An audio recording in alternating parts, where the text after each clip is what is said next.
আরও একটা বছর এভাবেই কেটে গেল। 2025-এ 31শে ডিসেম্বরটাও এভাবেই কাটলো।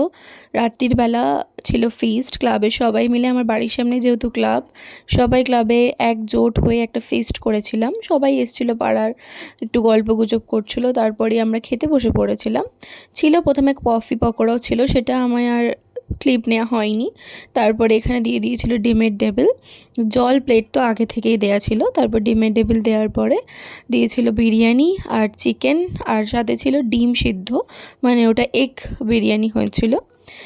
আর এভাবেই দিনটা কেটেছিল। তারপরে আমি ওকে ডেকে নিয়েছিলাম, যেহেতু ওর বাড়ি আমার বাড়ির পাশেই, তো সবাই মিলে এখানে হ্যাপি নিউ ইয়ার সেলিব্রেট করছিলাম আমরা কেক কেটে। আর মা দেখতেই পাচ্ছ আমরা সবাই নাচছিলাম, কারণ ব্যাকগ্রাউন্ডে খুব সুন্দর সুন্দর পার্টি মিউজিক চলছিল, আর মাও খুব সুন্দর করে নাচছিল। তো এভাবেই আমাদের হ্যাপি নিউ ইয়ারটা গেল। আর হ্যাপি নিউ ইয়ার 2026। এখন কটা বাজে দেখিয়ে দাও। এখন বাজে হচ্ছে, দাঁড়াও ফোনটা অফ করে দেখা। এখন এই যে কটা বাজে দেখতে পাচ্ছ? 12টা। 1 জানুয়ারি। আজকের দিনটা আমাদের মনে থাকবে যে আমরা একসাথে হ্যাপি নিউ ইয়ার বলেছি। সবার ভালো কাটুক, 2026 খুব ভালো যাক, সবার খুব ভালো কাটুক, আমাদেরও খুব ভালো হোক, নতুন নতুন রেজলিউশন জীবনে, নতুন নতুন স্বপ্ন পূরণ হোক। আর আপনারা ওয়েট করে থাকুন, নতুন নতুন অনেক ভিডিও আসছে।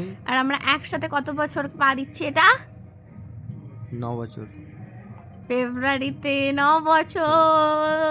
তো আজকের ভিডিওটা এই পর্যন্তই। তারপর দেখা হবে 1 তারিখে আমরা কি করলাম সেই ভিডিওটা নিয়ে। চলো, বাই ফর টুডে।